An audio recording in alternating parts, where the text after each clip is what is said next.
কি শুনতে চাও? ভাগনা চ্যাটার গল্প। ভাগ্নে চ্যাটার গল্প আমি যখন শুনছি তখন আমার বয়স এই রোহাবের থেকে আর 2-3 বছর বেশি, মানে 4-5-6 বছর বয়স আমার। তখন আমি শুনছি এই ভাগ্নে চ্যাটার গল্প আমার মার কাছ থেকে। মা বিছানায় ঘুম পাড়ানোর সময় গল্পগুলো বলতেন। সেই অনেকগুলো গল্পের মধ্যে একটা ভাগ্নে চ্যাটার গল্প। ভাগ্নে চ্যাটার গল্পটা এরকম যে তখনকার দিনে মানুষ খুব অভাবে ছিল, গরিব মানুষ। তারা বিভিন্ন রকম রোজগার করার জন্য বিভিন্ন কাজ করত। তা গরিব লোক, তার একটা কুঠার ছিল, কুড়াল। সেটা দিয়ে সে বনের কাঠ কেটে তারপরে বাজারে বিক্রি করে যা পেত তাই দিয়ে সে সংসার চলত। তার সংসারে তার স্ত্রী আর একটা সন্তান ছিল। তো একদিন বৃষ্টি হচ্ছে, বাতাস হচ্ছে শো শো করে।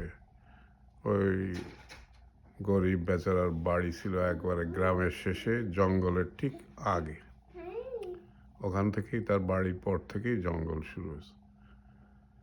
তো জঙ্গলে সে যাবে কিনা চিন্তা করতেছিল, না গেলে বাচ্চারাই কি খাবে সেটাও একটা চিন্তা। তো অনেক কিছু চিন্তা ভাবনা করে সে জঙ্গলের মধ্যে গেল, যে কাঠ কাটা শুরু করলো। কাঠ কাটতে কাটতে একসময় তার হাত থেকে কুঠারটা ছুটে তার গায়ের মধ্যে লেগে গেল। তার অনেক রক্ত ঝরতেছিল, গভীর ক্ষত হয়েছে। সে ক্ষত নিয়ে কোনো রকম সে বাড়ি পর্যন্ত আসছে। গায়ে ভীষণ জ্বর উঠছে, অনেক বৃষ্টি ঝরতেছে, ঝড় বাতাস হচ্ছে। কোনো রকমে সে বাসায় আসছে। সে তার বউরে ডাকছে যে, বউ দরজা খোলো, দরজা খোলো, আমার অবস্থা ভালো না। বউ তাড়াতাড়ি দরজা খুলে ওকে ভিতরে নিচে, রক্ত পড়ে যাচ্ছে। আস্তে আস্তে জ্বর বাড়তে বাড়তে ভদ্রলোক রাতে মারা গেল। এখন এই গহীন জায়গা, এখানে মহিলা কি করবে? বাচ্চা নিয়ে তার এই সারা রাত ওই মৃত স্বামীর পাশে বসে আছে। তো একটা কুপি আছে তার, যেটা জ্বালায় তারা রাত্রি করতো। তখন বাইরে থেকে কড়া নাড়ছে, দরজা খোলেন, দরজা খোলেন। বলছে, কে? মামি, আমি। তুমি কে মামি বলতেছো? আমি মামার ভাগ্নে। ভাগ্নে? ওর তো কোনো ভাগ্না ছিল না। না ছিল, আপনি জানতেন না, আমি ওর ভাগ্নে। দরজা খোলেন, আমি খবর পাই আসছি। তুমি কোথা থেকে খবর পাইলা? না, আমি খবর পাইছি যে মামা মারা গেছে। দরজা খোলেন, আমি থাকলে আপনার সুবিধা হবে। তো মহিলা তো চিন্তায় পড়ে গেল। তারপরে সে আস্তে আস্তে দরজাটা খুললো। খুলে দেখলো একটা কালো মতো কি পিশাচ। তো মহিলাকে ধাক্কা দিয়ে সরাই পিশাচটা ভিতরে ঢুকে গেল। এখন তো মহিলা আর কিছু করতে পারে না, দরজা বন্ধ করে দিছে। পিশাচের নাকের এখান দিয়ে জিভ বেরানো আছে, মুখটা ওইখানে, লম্বা জিভ, এই বড় বড় চোখ, কালো, সারা গা লোম ভর্তি কালো। তো বলে যে, মামি বাতি নিভায় দেন।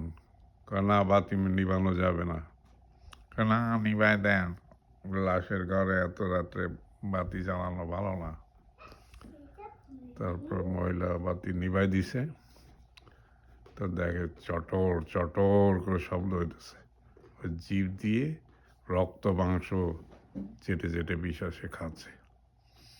আর মামি তো ভয়ে অস্থির। তখন চটর চটর করে খাইতে খাইতে লাশ খেয়ে ফেলতেছে। তখন মামি চিন্তা করছে কীভাবে করবে, মামারে খাওয়া গেলে তো আমাদেরকে ধরবে। তখন ওর ছেলেরে চিমটি দিচ্ছে, দিচ্ছে, কিন্তু কোনোভাবেই ছেলে উঠে না, ঘুমায় গেছে। তো জোরে জোরে চিমটি দিছে, তা কান্না করতেছে বাচ্চা। তো কাছে মামি কি হয়েছে আমার? কয় যে, ও প্রস্রাব করবে, বাইরে যাবে। কয় দেন আমার কাছে দেন, আমি নিয়ে যাই। কয় না না তুমি বসো, আমি নিয়ে যাচ্ছি। কয় না আপনি বসেন, আমি নিয়ে ঘুরে নিয়ে আসি, ওর প্রস্রাব করায় নিয়ে আসি। তারপরে মহিলা কইছে না তুমি তোমার মামার কাছে বসো, আমি ওরে নিয়ে প্রস্রাব করায় নিয়ে আসি। বলে মহিলা দরজা খুলে দিছে দৌড়, বাচ্চারা কোলে করে দৌড়াইতে দৌড়াইতে দৌড়াইতে দৌড়াইতে একেবারে গ্রামের মধ্যে এসে এক বাড়ির সামনে পড়ছে। চিৎকার দিয়ে বেহুশ হয়ে পড়ে গেছে। আর বাচ্চা কাঁদতেছে, গ্রামের লোকজন উঠছে, কী রে এত রাত্রে কে এরকম কান্নাকাটি করে? তারপরে মহিলার পানি টানি দিয়ে জ্ঞান হুঁশ করছে। তখন দেখে যে ওই মহিলা কাহিনী বলে যে এরকম ঘটনা, আমার স্বামী আজকে মরে গেছে, তারা এরকম বাগনেচাটা এসে ছাড়তেছে, আমরা কোনো রকম পালায় আসছি। সকালবেলা গ্রামের সব লোক আসছে, আসার পরে ওই বাড়িতে গেছে, যে চারদিক দিয়ে বন্ধ করছে, বন্ধ করে ঘরে আগুন ধরা দিছে। তখন ভাগ্নেচাটা ভিতরের মধ্যে আটকা পড়ে গেছে আর চিৎকার করতে, আমারে খুলে দে, আমারে খুলে দে, নয়তো গ্রামের সবাই খেয়ে ফেলাও, সবাই খেয়ে ফেলাও, আমি ভাগ্নেচাটা। কিন্তু কেউ খুলে না, আগুন ধরে গেছে। তখন ভাগ্নেচাটা ছাদ ভেঙে উপর দিয়ে পড়ছে, এসে পড়ে মরে গেছে। তখন সে একটা দাঁড় কাক হয়ে মরে আছে। গ্রামের লোকজন দেখলো ভাগ্নেচাটা তার দাঁড় কাক হয়ে গেছে।